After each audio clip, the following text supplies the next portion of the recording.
Hello guys, this is me Ankur Upadhyay. Welcome to our channel share market analysis. Guys बात करूंगा विप्रो के stock के बारे में. आज के सेशन में विप्रो में एक नए लेवल्स आते हुए दिखे. 400 के नीचे स्टॉक निकलता हुआ दिखा है. हालांकि सेकंड हाफ में इन्फोसिस ने और टीसीएस ने कोशिश करी रिकवरी की.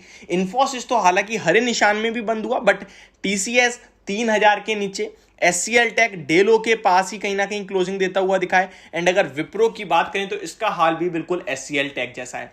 नेक्स्ट वीक विप्रो के स्टॉक के लिए बहुत ही इंपॉर्टेंट है क्योंकि इसके क्वार्टर वन के रिजल्ट्स आने वाले हैं. बट कुछ भी पॉजिटिव साइड पे हम लोग सोच के ही नहीं चल रहे हैं. अनुमान जो है सारे नेगेटिव साइड पे पड़े हैं. विप्रो के स्टॉक में काफी सारे इन्वेस्टर्स की पोजीशन फंसी हुई है एंड काफी ज्यादा हैवी लॉस भी है.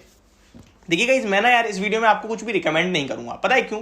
क्योंकि आप लोगों को इंस्टेंटली पैसा बनाना होता है. मैंने एक चीज नोटिस कर ली, मैं जितनी वीडियोस बनाता हूं आपके लिए जो इन्वेस्टमेंट पर्पज से होती हैं, जहां पे आप लोगों को लॉस हो रहा था, like TCS, Infosys, HCL Tech, Wipro, IT के तो सारे स्टॉक्स में ही आपको लॉस हो रहा है. ये सारे स्टॉक्स अच्छे हैं. मैं आपसे कहता हूं कि कोई टेंशन नहीं है, बने रहो. तो आपको लगता है मैंने बाय रिकमेंड कर दिया, यार मेरे कहने से आपको लॉस हुआ है, आपने पहले लिया है, आपका ऊपर का खरीदा है एंड नीचे आ गया स्टॉक, लॉस में हो. मैं चाहता हूं कि आप लोग लॉस बुक ना कर लो. अगर आप लॉस बुक कर लोगे तो पता है क्या होगा, उससे एक तो आपका लॉस बुक हो गया, आपका पैसा कम रह गया. एंड स्टॉक मार्केट की एक चीज हमेशा याद रखना, जब तक उसमें से आप एग्जिट नहीं लेते, पोजीशन काटते नहीं हो, तब तक आपको प्रॉफिट भी नहीं है, तब तक आपको लॉस भी नहीं है. अगर आज एचसीएल टेक या इन्फोसिस आपको लॉस दिखा रहा है 10-15% का, तो कल आपको 10-15% का प्रॉफिट भी दिखाएगा. लेकिन फर्क इतना है, आप लॉस बुक करते हो या प्रॉफिट तक के लिए रुकते हो. आज के सेशन में अगर एमएनएम, महिंद्रा एंड महिंद्रा, मारुति का स्टॉक उठा के देखोगे तो आपको पॉजिटिव दिख रहे हैं. लेकिन जब मार्केट 18,600 पे थी ना, वो स्टॉक्स नेगेटिव थे, वहां पे पैसा ही नहीं बन रहा था. तो ये टाइम फ्रेम की बात है. अभी आईटी स्टॉक्स के लिए खराब है, इसका ये मतलब नहीं आईटी स्टॉक्स ही खराब हो गए. काफी सारे लोग कुछ इस तरीके से प्लान करते हैं, कुछ इस तरीके से कमेंट करते हैं कि ही गेट कमीशन. यार किस तरीके की कमीशन? आपको रिकमेंड करके मुझे कमीशन मिलेगी है? कितने शेयर्स खरीदते हो आप? तो इस तरीके की बातें नहीं बोलनी चाहिए जो दूसरे इंसान को हर्ट कर दे. मेरा सिर्फ एक ही मोटिव, एक ही मकसद रहता है कि मेरा व्यूअर जो है वो यार सेफ साइड पे रहे एंड मार्केट में लिमिटेड रिटर्न्स की उम्मीद करे. जो लोग आज खरीद के कल रिच बनना चाहते हैं ना, वो यहाँ पैसा छोड़ के जाते हैं. ये फैक्ट है इस मार्केट का, मैं आपको बता रहा हूं. अगर विप्रो का स्टॉक आपके पास है तो मैं आपके साथ कुछ चीजें शेयर करने जा रहा हूं एंड आपके ऊपर छोड़ता हूं मैं. यार आपको लगता है रखना चाहिए, होल्ड करना चाहिए, करिए. लगता है बेच दीजिए, कल बेच दीजिए, कोई इशू नहीं है.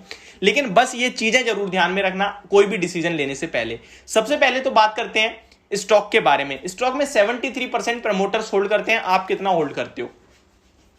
छोटा मोटा ये समझ लीजिए, अगर स्टॉक में promoters, FII, DII, mutual fund तीनों हैं और किस लेवल पे हैं. अगर अच्छे लेवल पे, दैट मींस मैक्सिमम स्टेक बड़े लोगों के पास है, तो डरने वाली हमें उतनी जरूरत नहीं है. अब एफआईआई की, डीआईआई एंड म्यूचुअल फंड्स की बात करूं तो बचा हुआ 73% तो प्रमोटर्स के पास है and FII, DII and mutual funds के पास भी अच्छा खासा है. उसके बाद मात्र 15% बचता है, वो रिटेल इन्वेस्टर्स के पास है. अब हमारे जैसे और आपके जैसे लोगों के पास 15% है. एंड स्टॉक को जो ये लोग खराब कह रहे हैं एंड जो लोग कह रहे हैं बेच दो, स्टॉक खत्म हो जाएगा एंड ऑल दैट थिंग्स, अब मैं उनको एक चीज पूछना चाहता हूं, ये स्टॉक अगर खराब ही है एंड बेचना ही है तो पहले कभी गिरा है क्या? पहले भी गिरा होगा, ऑब्वियस सी बात है, तब भी इस तरीके की बातें बनी होंगी. अब मैं इस स्टॉक के बारे में आपको कुछ डाटा निकाल के देता हूं. 2 साल के रिटर्न्स देखोगे ना आप इस स्टॉक में, तो अभी भी 50% के, अगर इसको डिवाइड करोगे तो 25% पर ईयर के रिटर्न्स निकलते हैं. दैट मींस कौन सी बैंक है जो आपके 25% पर एनम दे रही है? कौन सी बैंक है मुझे बताइए आप? कोई बैंक नहीं है. इसीलिए इक्विटी बेस्ट है. आज इक्विटी में लॉस है, कल इक्विटी में प्रॉफिट होगा. लेकिन हाँ, यह लीनियर वे में प्रॉफिट नहीं चलेगा. अगर आप सोचो मुझे हर महीने पैसा मिलता रहे, हर दिन पैसा मिलता रहे, बेशक थोड़ा मिले, या फिर हर साल पैसा मिले, नहीं होगा. यहां हो सकता है पूरी साल का पैसा एक बार में मिल जाए, एक महीने में मिल जाए. हो सकता है 2 साल का पैसा 1 साल में मिल जाए. बिल्कुल, बस आपको टाइम देना है. अब इस स्टॉक के दूसरी तरफ आते हैं, फाइनेंशियल्स की तरफ. इस स्टॉक के पैट से लेके रेवेन्यू तक कहीं कोई दिक्कत नहीं है. पूरे आईटी सेक्टर के लिए प्रॉब्लम है. फिर एक स्टॉक पे क्यों ध्यान देना? केवल विप्रो ही क्यों? कौन सा स्टॉक नहीं गिरा? टीसीएस भी गिरा है, मार्केट लीडर है. इन्फोसिस भी गिरा है, एचसीएल टेक भी गिरा है, टेक महिंद्रा भी गिरा है. कौन सा स्टॉक नहीं गिरा? आप लोग माइंडट्री, मिड कैप अच्छे रिजल्ट्स दे रहा है ऐसा सोच रहे हो तो माइंडट्री भी देख लीजिए, हाई से लो पे, हाई और लो कंपेयर कर लीजिए. एलटीटीएस, एलटीआई, सारे स्टॉक्स कंपेयर कर लीजिए. एक आध है बिरला सॉफ्ट देख लीजिए. तो सारे स्टॉक्स गिरे हैं. इतना डर फैलाने वाली बात क्या है? आज ये जो स्टॉक है अब जो मैं आपसे कह रहा था कि कुछ इंपॉर्टेंट चीजें निकल के आ रही हैं, आज ये स्टॉक 18 मंथ्स के लो पे आ गया है। 18 महीने बाद स्टॉक ने 400 का लेवल ब्रेक कराया एंड स्टॉक सस्टेन कराया, क्लोजिंग दिया एंड विद हैवी वॉल्यूम्स।